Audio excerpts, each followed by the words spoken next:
kok bisa ya masih ada aja umat yang percaya dengan konten rendahan seperti ini?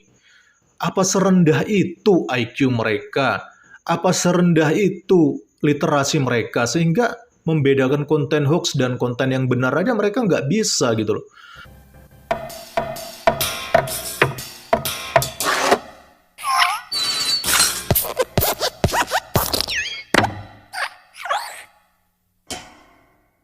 Shalom saudaraku, berita hoax adalah berita palsu yang jelas-jelas harus kita lawan ya.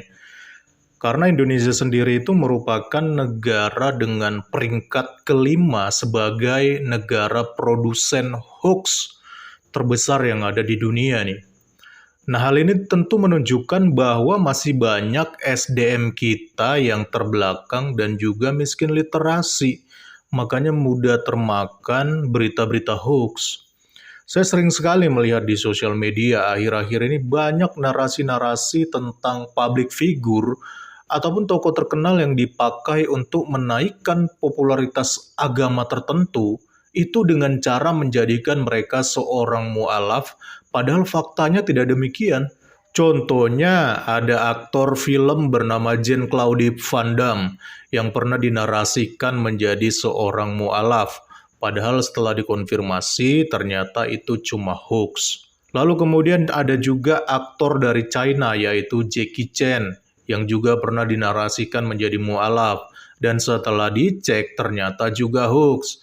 Dan yang paling parah, pernah juga pesepak bola Cristiano Ronaldo dinarasikan menjadi mu'alaf pada waktu Piala Dunia di Qatar kemarin ya.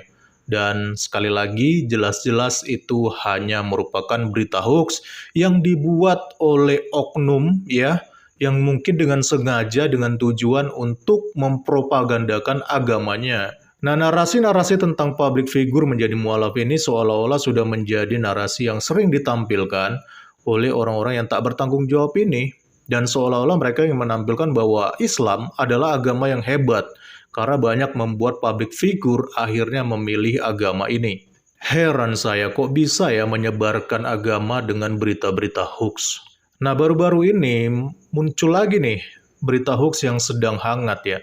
Berita ini berhubungan dengan seorang putri Indonesia atau yang dikenal dengan nama Putri Aryani, ya, seorang anak muda berbakat dalam bidang tarik suara karena dia mengikuti kontes nyanyi ya, itu di Amerika yaitu American Got Talent ya. Diketahui Putri Aryani ini adalah seorang muslimah dan cukup menarik perhatian di Amerika karena penampilannya yang luar biasa di American Got Talent kemarin. Nah, kali ini yang diisukan mu'alaf adalah salah satu juri terkenal dari kompetisi ini, ya, kompetisi American Got Talent, yaitu Simon Cowell. Dia dinarasikan menjadi mu'alaf karena takjub dengan Putri Aryani ini yang merupakan seorang muslimah. Nah, narasi Simon Cowell menjadi mu'alaf ini banyak dijadikan konten oleh channel-channel yang tak bertanggung jawab, seperti berikut ini ya. Yang pertama, ini ada channel apa ini ya? Dia menuliskan dengan judul "Terharu berkat Putri Aryani, Simon Cowell resmi memeluk agama Islam yang dipimpin langsung oleh UAS." Waduh, ini udah jelas-jelas ngawur ini ya. Dari gambar thumbnailnya aja udah jelas-jelas ini semua editan ya. Lalu yang kedua ada juga ini, ada yang membuat konten dengan judul "Detik-detik Simon Cowell mengucap 2 kalimat syahadat." Dan di gambar thumbnailnya kita lihat di sini diedit sedemikian rupa ya, supaya orang-orang yang miskin literasi, yang terbelakang, mereka jadi percaya teman-teman. Mari kita lihat dulu isi videonya. Asyhadu an la ilaha illallah wa asyhadu anna Muhammadar Rasulullah. Detik-detik Simon Cowell mengucapkan 2 kalimat syahadat, dipandu Putri Aryani. Begini saat Simon Cowell dituntun Putri Aryani mengucapkan 2 kalimat syahadat. Simon Cowell memutuskan memeluk agama Islam. Simon Cowell dituntun Putri Aryani dalam mengucapkan 2 kalimat syahadat.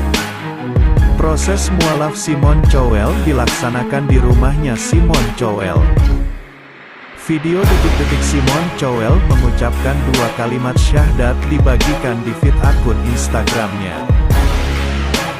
Dalam video, Simon Cowell duduk di samping Putri Aryani mengenakan pakaian serba hitam. Simon Cowell ini mengikuti Putri Aryani saat mengucapkan 2 kalimat syahadat. Bismillahirrahmanirrahim. Asyhadu an la ilaha illallah.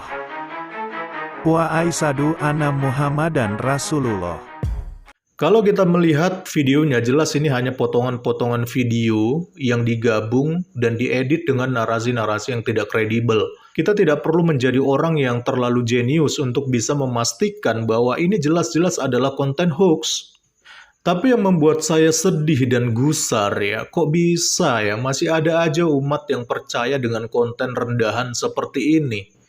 Apa serendah itu IQ mereka? Apa serendah itu literasi mereka? Sehingga membedakan konten hoax dan konten yang benar aja mereka nggak bisa gitu loh. Dan kebodohan mereka ini terlihat dari komentar-komentar di dalam video ini. Alhamdulillah semoga istiqomah sampai ke jannah. Waduh. Alhamdulillah semoga senantiasa di dalam peliharaan Allah hendaknya. Amin ya rabbal alamin. Semoga Simon Cowell ramai sanak saudaranya dan keluarganya. Semua mualaf insya Allah. Syukur alhamdulillah. Alhamdulillah Simon Cowell sebagai mualaf muslim yang dibawa oleh Putri. Sungguh luar biasa ini. Semoga abadi. Wassalam. Hidayah dari Allah lewat Putri Aryani. Subhanallah. Aduh. Jujur ya, saya baca komentar-komentar ini miris ya melihat umat ini ya. Kok bisa lah mudah sekali percaya terhadap berita-berita hoax tanpa harus ada cek dan recheck terlebih dahulu. Terkadang saya berpikir ya, makanya nggak heran kalau banyak mualaf-mualaf dari kekristenan ini ya, yang tiba-tiba masuk ke agama mereka, ngaku mantan pendeta, ngaku mantan pastor, ngaku mantan penginjil ya. Banyak itu ustadz-ustadz begitu, dan mereka terima-terima aja, percaya-percaya aja. Apalagi ketika mereka berdakwah menyampaikan narasi-narasi kosong, narasi-narasi sesat tentang kekristenan, itu mereka terima-terima aja tanpa ada cek dan recheck. Makanya banyak orang ya dari kekristenan yang mau cari peruntungan di agama mereka itu tiba-tiba udah jadi ustadz aja tanpa ada lisensi, bahkan tanpa ada latar belakang pendidikan yang jelas, tapi tiba-tiba sudah menjadi ustadz dan bebas berdakwah untuk menyampaikan narasi-narasi palsu tentang kekristenan di agama mereka. Kan kacau begini ya, dan herannya umat ini selalu percaya-percaya aja tentang hal itu. Makanya nggak heran kalau kita lihat ya, ada salah satu tokoh di agama Islam yang bernama Guru Gembul yang dia cukup objektif lah orangnya ya.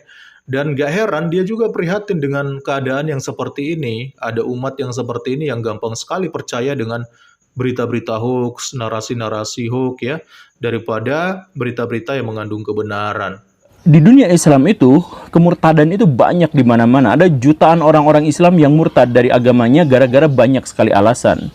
Tetapi ustadz-ustadz, ulama-ulama dan sebagainya banyak di antara mereka yang malah memberitakan hal yang sebaliknya. Di Amerika Serikat berbondong-bondong masuk Islam, di Eropa berbondong-bondong masuk Islam dan sebagainya. Saya sejak peristiwa Black September itu, waktu saya SMA itu ada cerita bahwa ribuan umat muslim masuk Islam setiap hari dan sebagainya. Itu kan sebenarnya berita bohong, itu berita hoax. Ayolah, mau sampai kapan tinggal di dalam keterbelakangan? Mari kita tingkatkan literasi supaya logika dan nalar bertambah sehingga tidak menjadi umat yang mudah termakan berita hoax ataupun berita palsu. Salam kritis, Tuhan Yesus memberkati. Shalom.